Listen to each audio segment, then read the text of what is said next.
congratulations on this movie. I'm still digesting it after a day, and I just spoke to Knight and had a nice chat with him about things.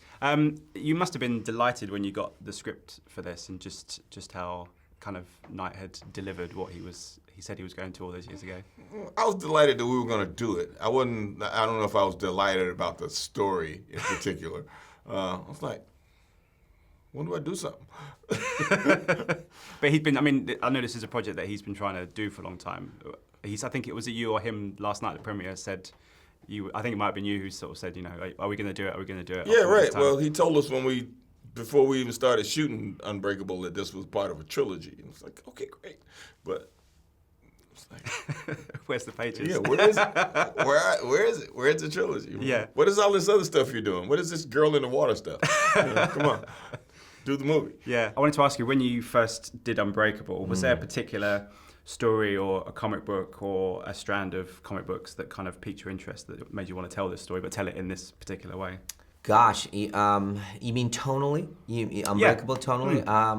Not necessarily. It was really a kind of, I'm checking tonally, it was actually kind of more Pulp Fiction made me feel like that there's a kind of a darker world that we can embody, and it doesn't necessarily need to be not buoyant and not fun. And so Unbreakable, that's kind of why I picked these two guys to be in Unbreakable, was from Pulp Fiction, and I was very moved by that and what Quentin was doing, but with cinema, and so I was like, can we do that a version of that, but for comic books, and then bring kind of an austerity to it cinematically? Would it be weird? Because I kind of saw it as opera, and originally, by the way, Unbreakable, I literally tried to score it like an opera, and the composer and I, James, we tried for a while to figure out, could we make it an actual opera? I wanted to ask you about the scene in I think Samuel said last night at the premiere that it was the bubblegum room with those three guys. I mean, I can imagine when you're acting something, you're shot, sometimes the guys aren't there, but I can imagine he wanted you all to kind of be in together. They were there. Which gives it such a great energy. It does, but it was also one of those moments where I thought, boy, I have a lot of talking to do, and I really hope I can pull this off, because it wasn't lost on me how extraordinarily iconic the image I was having just sitting there, because it was just me sitting here like this and all three of them. And I had loved both Unbreakable and Split, and it was a bit of a, looking around going, I can't believe I'm in this room right now and I'm trying to be super cool. I don't think I was always very successful. But I mean, were you a fan of, I can imagine you were a fan of Split, and that he went off and did that movie and come back to this. He called me to say he'd done this other movie called Split, and he wanted me to watch it. And I was like, why? And he's like, just watch it and tell me what you think, and then we'll talk. So I watched it. He set up a screening. I watched it, and I go, oh, so what's this all mean? He goes, well, if this movie makes money, then we'll make the third part of this. I said, what do you mean the third part? We didn't do the second part yet. So if we're using this as the second part of Unbreakable, then we'll do the third part, which you'll be a part of. So like, okay, fine. There's a great scene, I was talking to Sarah about this, about the bubblegum room scene that Samuel talks about. I mean, it's so tense, but also there's such a great humanity behind it. I mean, was that a difficult scene to kind of write for you, or was it very, very easy? I would say I really enjoyed writing that. My action scenes are that. That's being able to fire away in a kind of a therapy session is ideal for me. I love it. And people revealing themselves and secrets coming out and challenging each other and making you change the way you think about yourself, meaning a character changes the way they think about themselves. Super fun. And I when I thought of Glass, I was thinking of, One Flew of the Cuckoo's Nest, like a comic book, colors brought into that, and that's that scene. In all these movies that you've made, I mean, you played some amazing characters over the years. What was it about Elijah that first drew you to him all those years ago, and now, gone back to him now? Well, Elijah's always been, this really complex kind of character. It's kind of funny because I remember reading Sixth Sense when they were getting ready to make it, and I was going, well, who's playing this guy? And they said, well, Bruce got the job. I was like, oh, okay, fine. So I was off in Morocco shooting the movie, and then when the movie finished, I went to Marrakesh to hang out for a couple of days, and I ran into Bruce in the casino.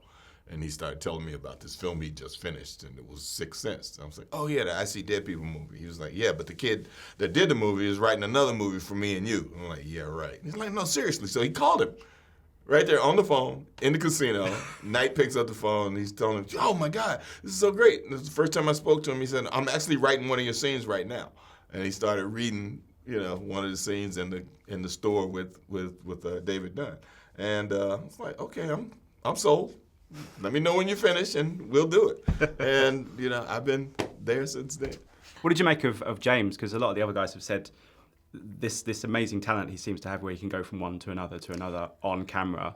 I mean, it's just extraordinary. The nimble component of it was really unbelievable. He does it like on a knife's edge so quickly.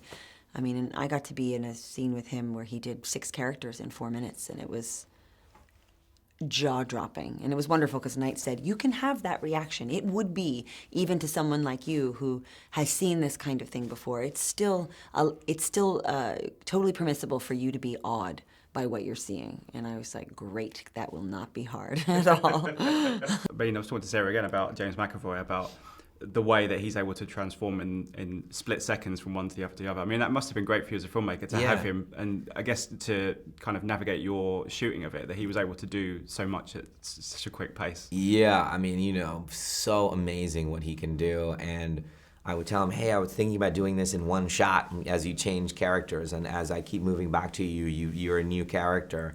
And he was totally into it, and actually, created a sense of freedom for me to do the things that visually I wanted to do. He's just amazing. I wanted to ask you about Sam Jackson as well, because obviously a lot of people now, audiences know him as Nick Fury, who's the righteous good guy, whereas in this he's one of those villains that he's not particularly villainous in the sense that he's doing what he thinks is right. Yeah. I mean, it's great to see him do that. It must have been great for you to see Mr. Glass come back and to bring him to the fore again. It really was. I mean, I so enjoyed writing his character.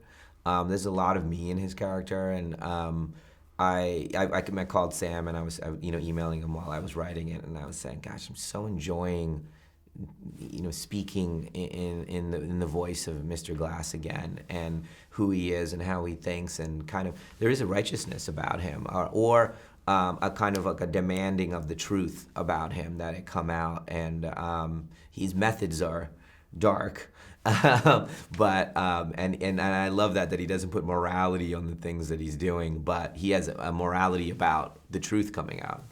It's so nice to see you two back together, you and Bruce, because I'm such a huge fan of Unbreakable and also Die Hard with a Vengeance, which I just absolutely love to bits.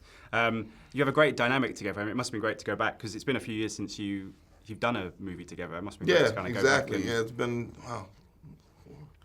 Is that our 5th movie? It's kind of like 5. They're all pretty good as well. Yeah, but no, it's always great to work with Bruce. Having admired him, for a long time when I was a young actor and watching him do stuff, and to kind of luck into Die Hard at that particular point, and Pulp Fiction. But I'd done all these little strange things with him. His brother was a producer of one of the first movies I did in Hollywood, a thing called National Lampoon's Loaded Weapon. And Bruce is actually in that movie. He pops up out of a hole in the ground at one point in the movie. And that was my first time meeting him. And since then, we kind of rolled into each other a lot. Did the narrative change at all in those 18 years? I can imagine over the time, and obviously making other movies, and seeing the superhero genre become such a big thing, that maybe it changed in your brain a little bit. Yeah, I mean, it wasn't. If you're thinking like, well, maybe because there was this comic book movie, I did this. That wasn't the case really. It's more kind of.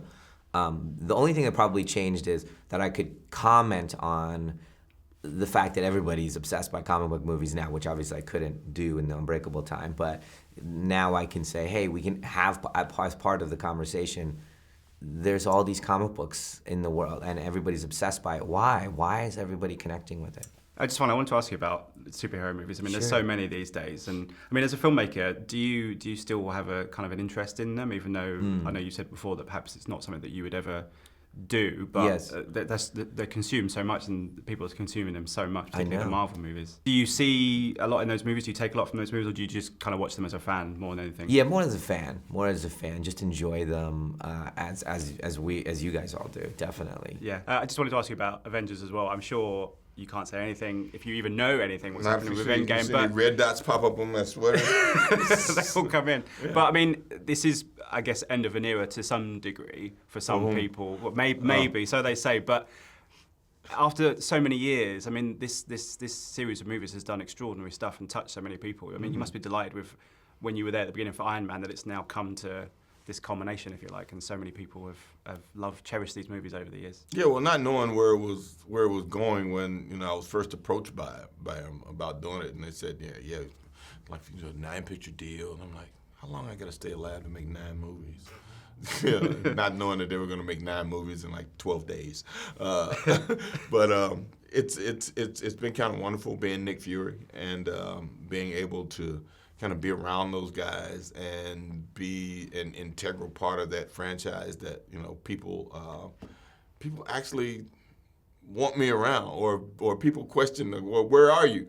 Where's Nick Fury? So where was he when they were fighting and fussing and splitting up? And the guy that can come in the room and go, all right, kids, everybody calm down. Go to your rooms. I'll fix dinner and we'll talk. But I wasn't there for that. So they have a plan that works very well, and it's been great, and it's going to be great being part of the origin story of Captain Marvel, which we'll probably be sitting in a room talking about this in 2.5 weeks or so, and.